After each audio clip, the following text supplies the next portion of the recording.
तो शीत युद्ध की ये तस्वीर ये हम सब ने कहीं ना कहीं जरूर देखी है। एक न्यूक्लियर मिसाइल साइलो, मतलब परम शक्ति का, एक तरह से अविनाशी ताकत का प्रतीक। एक ऐसा किला जिसके बारे में कहा जाता था कि दुनिया की कोई भी ताकत उसे भेद नहीं सकती। पर क्या ये बात आज भी सच है? जरा सोच कर देखिए, इन साइलोज को किसी भी तरह के हमले को झेलने के लिए बनाया गया था। मतलब अकल्पनीय हमला। अकेले टाइटन 2 मिसाइल के साइलो का जो दरवाज़ा था, वो ही 740 टन कंक्रीट और स्टील से बना था।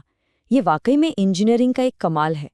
इनको डिज़ाइन ही इसीलिए किया गया था कि ये एक पूरा का पूरा परमाणु युद्ध झेल जाए।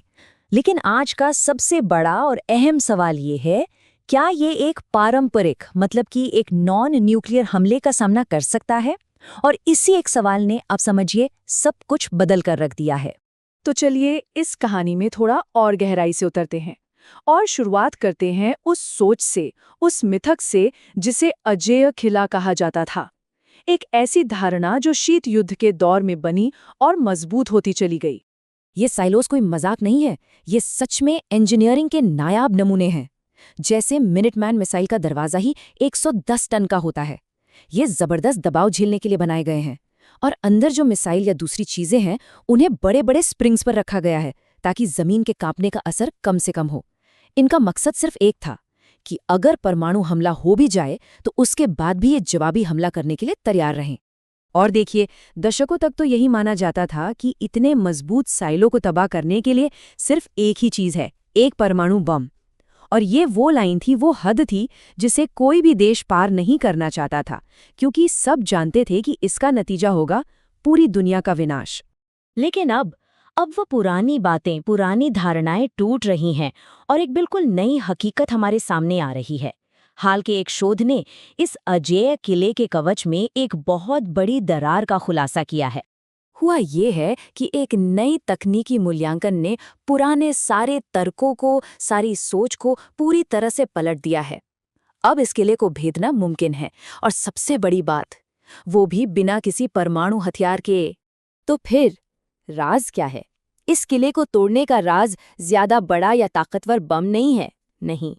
राज है ज्यादा सटीकता और एक बिल्कुल ही अलग तरह का हमला।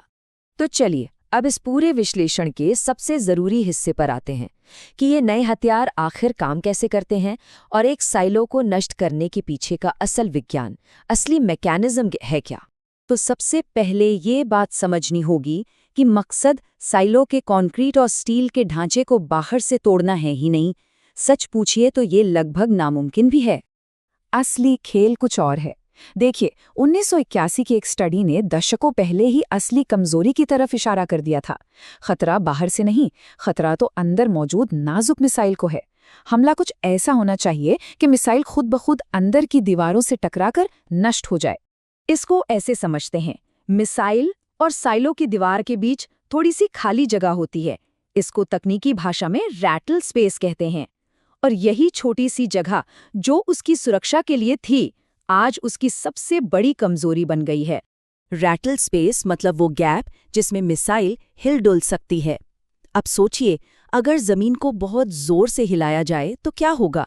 मिसाइल इस छोटी सी जगह में दीवार से इतनी जोर से टकराएगी कि वो खुद ही तबाह हो जाएगी।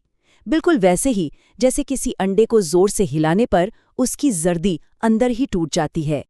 तो अब सवाल ये उठता है कि एक पारंपरिक हथियार, मतलब एक नॉन न्यूक्लियर हथियार, परमाणु हथियार जितना घातक असर पैदा कैसे कर सकता है? चलिए इसे देखते हैं। और अंतर यहीं पर है। देखिए, एक परमाणु बम जमीन के ऊपर सतह पर फटकर हवा का जबरदस्त दबाव बनाता है जिससे जमीन हिलती है। वहीं एक आधुनिक पारंपरिक मिसाइल जमीन के अंदर घुसकर फटती है, मतलब वो सीधे जमीन में शक्तिशाली कंपन पैदा करती है। नतीजा? दोनों का नतीजा एक ही है, जबरदस्त ग्राउंड शॉक।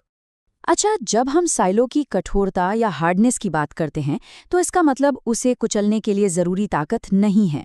इसका मतलब है ग्राउंड शॉक की वो लिमिट, वो दहलीज जिस पर अंदर रखी मिसाइल टूट जाएगी। अब देखिए, अमेरिका के साइलो सबसे मजबूत माने जाते हैं, लगभग 2000 psi के, जबकि रूस और चीन के साइलो 1500 psi या उससे भी कम के हैं। अब आते हैं इस विश्लेषण के उस हिस्से पर जो शायद सबसे ज्यादा चौंकाने वाला है, वो आंकड़े जिसने पूरी दुनिया के सामरिक समीकरण को आप कह सकते हैं बदल दिया है। तो इस पूरी रिसर्च का नतीजा ये है कि आज की पारंपरिक मिसाइलों की सटीकता, उनकी प्रिसिजन इतनी ज़्यादा बढ़ गई है कि वो ज़मीन में ठीक वैसी ही कंपन पैदा कर सकती हैं जैसी एक परमाणु विस्फोट से होती है। और ये है वो नंबर जिसने सब कुछ बदल दिया, 90% से भी ज़्यादा। ये क्या है? ये है एक अमेरिकी पारंपरिक क्रूज मिसाइल की एक ही शॉट में, सिर्फ एक शॉट में एक मजबूत साइलो को तबाह करने की संभावना। और हाँ, ये एक पारंपरिक हथियार से हो रहा है, किसी न्यूक्लियर बॉम्ब से नहीं। नतीजा सच में हैरान करने वाला है। इस खास काम के लिए, यानी एक साइलो को नष्ट करने के लिए, एक पारंपरिक क्रूज मिसाइल अब लगभग उतनी ही घातक है जितनी एक परमाणु बैलिस्टिक मिसाइल। सोचिए ये कितना बड़ा सामरिक बदलाव है। तो ठीक है, हमने ये तो समझ लिया कि ये कैसे मुमकिन है, लेकिन अब जो बड़ा सवाल है वो ये है कि इसका मतलब क्या है। ये नई तकनीक दुनिया को कैसे बदल रही है? क्या ये दुनिया को ज्यादा अस्थिर बना रही है? इसके असर बहुत दूर तक जाने वाले हैं। पहला तो ये कि पारंपरिक और परमाणु युद्ध के बीच की जो महीन सी रेखा थी वो अब और भी धुंधली हो गई है। मतलब अब कोई देश बिना परमाणु हथियार इस्तेमाल किए ही दुश्मन के परमाणु हथियारों को नष्ट करने की कोशिश कर सकता है। रूस जैसे देश सालों से अमेरिका की इस क्षमता को लेकर अपनी चिंता जताते रहे हैं, और अब तो ये तकनीक दुनिया भर में फैल रही है। तो संक्षेप में अगर कहें तो शीत युद्ध का वो पूरा तर्क कि कुछ किले हमेशा अभेद्य रहेंगे, हमेशा अजेय रहेंगे, 21वीं सदी की प्रिसिजन गाइडेड टेक्नोलॉजी ने उसे पूरी तरह से खत्म कर दिया है। वो तर्क अब पुराना हो चुका है। और ये हमें इस विश्लेषण के अंतिम और शायद सबसे बड़े सवाल पर लाकर छोड़ देता है कि अगर वो किला जिसे दुनिया का सबसे मजबूत और सबसे सुरक्षित माना जाता था, अगर वही अब सेफ नहीं है, तो फिर आज के इस दौर में सुरक्षा की नई परिभाषा आखिर है क्या?